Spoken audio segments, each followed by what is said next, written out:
Hi guys, the Metal Maniac back again, and in this video I'm going to be doing a review of the EP Bestial Devastation by Sepultura. It was originally released in 1985 and is their debut EP. Now, its original release and its most recent re-release, or most couple recent re-releases, are actually a split. So this is actually side B.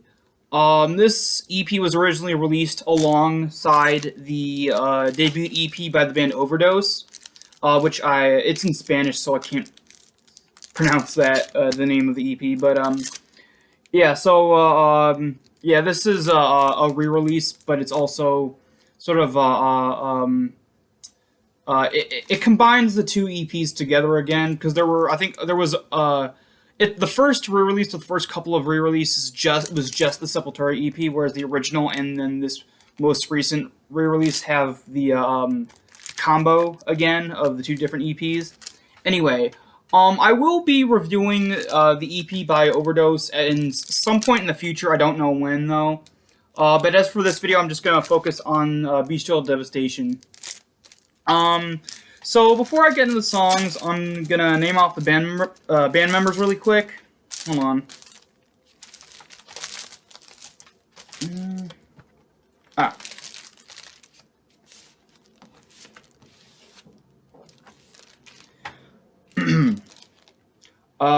Max Possessed on vocals and guitar, Tormentor on lead guitar, Igor on drums, and Destroyer on bass.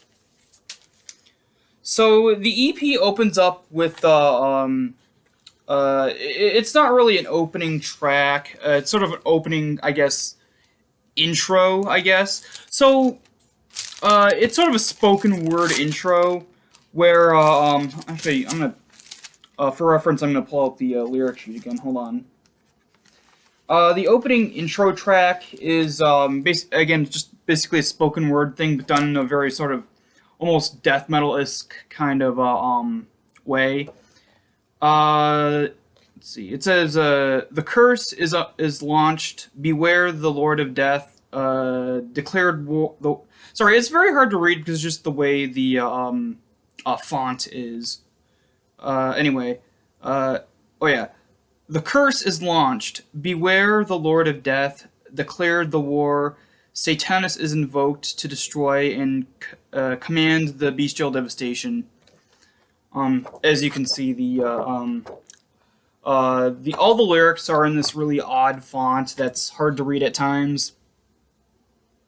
Anyway. So the EP actually, in terms of actual songs, actually opens up with the title track, "Bestial Devastation." It's really cool. What a great way to start off, in terms of the songs anyway, to start off the EP. I'm gonna just have this out for reference because sometimes I get the song order mixed up, even though I've listened to this multiple times already. Anyway, so the opening song, I guess, is great. For a title track, it really sort of, does the actual sort of, both the name of the EP and, I guess, the imagery justice. Like, it's very sinister, evil sounding, very sort of, it's sort of sort of combines both early death metal and early thrash metal, which is pretty much the entirety of the songs on here. It has this really cool sort of riff,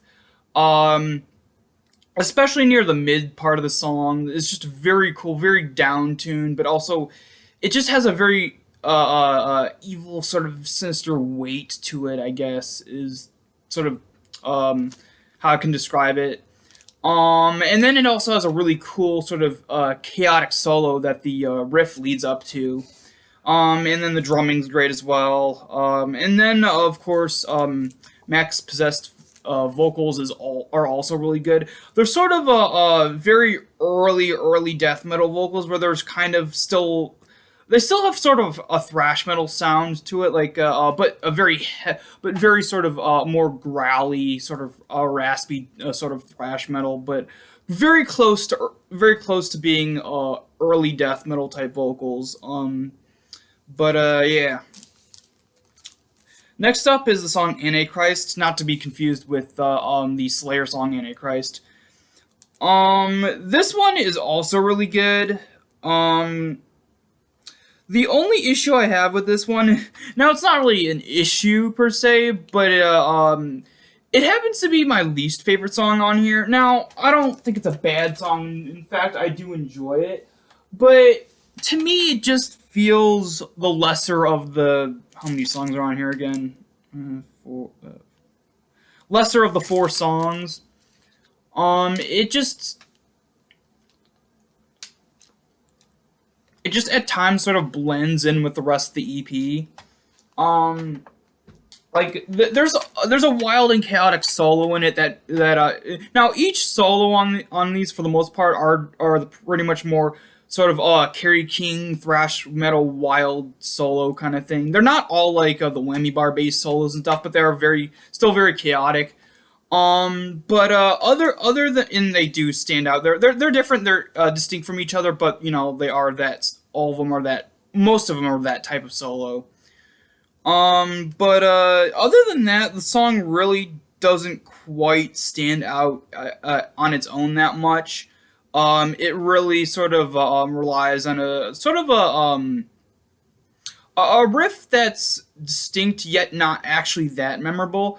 But overall, I don't think it's a bad song. Again, I do enjoy it, but it doesn't really stand out to me as much as the other songs on here.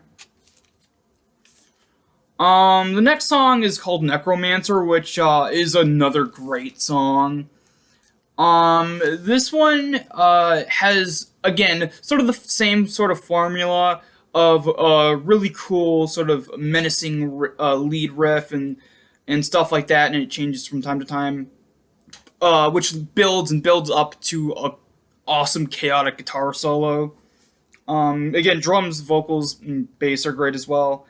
But really the major standouts in these songs are the the vocals, but also the riffs and solos. Yeah, and just another great song. And then the next song is actually my favorite song on here. It's called Warriors of Death. And it is probably the most, I guess, unique out of the bunch. For a couple of reasons. First off, the riffs. Now, the riffs are kind of they're not repetitive. Sorry, they're not repetitive on most of the songs, but they don't really change up all that much. Yeah, there's some differing riffs here and there on some songs, but they don't like switch it up all that much. They don't like do too much with them. They just have a sort of a steady rhythm to them that works in the favor of the songs, but isn't really sort of doing too much different. Whereas Warriors of Death, there's some really cool riffs, but also they do change things up a bit. They do change different tempos of the riffs. They change different melodies of the riffs, and it sort of ebbs and flows, and they change it up, and they do different things with these varied riffs and stuff. So that makes the song stand out the most to me, as well as the build up to probably the most unique sounding solo on the entire EP. It's not the same as the other solos. Yeah, it's not very wild and chaotic. I mean, it kind of is, but also it sounds kind of different. I don't know how to describe it too well, but it sounds like they are using whoever's doing the solo is using the whammy bar on this one, whereas the other ones they might use. I think it's the whammy bar combined with the actual note playing. But this one is very much whammy bar based, at least from what I hear, and it very much sounds like it. But the way it is tuned and the way it's played, it just sounds very otherworldly. Like the other solos sound like very much sort of like what you would expect, and yeah, they're very sinister and evil sounding, a very death metal slash thrash metal sounding. But the solo on this song of Warriors of Death, just there's something that's done with the sound overall that just makes it very eerie and otherworldly sounding. And then it goes back to another really cool riff, and then the song ends, and that ends the EP. So first, my overall. Oh, sorry, I actually put this in the sleeve backwards. Hold on. So my overall thoughts before my final verdict. This is one of, if not their best thing Sepultura ever released. Honestly, it's very different from most of their other releases. Now they would release one other early death metal slash thrash metal-ish kind of release with their first full-length Morbid Visions, but after that they would very much delve into more heavy technical thrash metal kind of stuff for the most part, and or at least for the most time that Max Cavalera was still in the band. But as for their early stuff, very much a mix of heavy aggressive thrash metal and early death metal. But I think this captures that style perfectly, again, along with Morbid Visions. But this one in particular just has sort of a more straightforwardness to it rather than Morbid Visions, which Morbid Visions is more of it relies more on the atmosphere than anything else, whereas this, again, it's pretty much more straightforward, very sort of it relies more on just the overall riffing and solo work and vocals rather than setting up more focused on setting up a mood than anything else. But it's done very, very well. I don't think there's any bad songs on here. Yeah, I said that Antichrist was the weakest song on here and my least favorite, but I don't think it's a bad song at all. It's just one that just can't quite match up to the rest, in my opinion, but still very enjoyable. Yeah, there's some really great solos on here, really great, riffs and drum work, and again, the vocals are great as well. I'm gonna give this a 10 out of 10. Yeah, again, I had that minor nitpick about the Antichrist song, but again, that's just personal minor nitpick, doesn't really affect my enjoyment of the EP at all. But yeah, it's a 10 out of 10. Very underrated.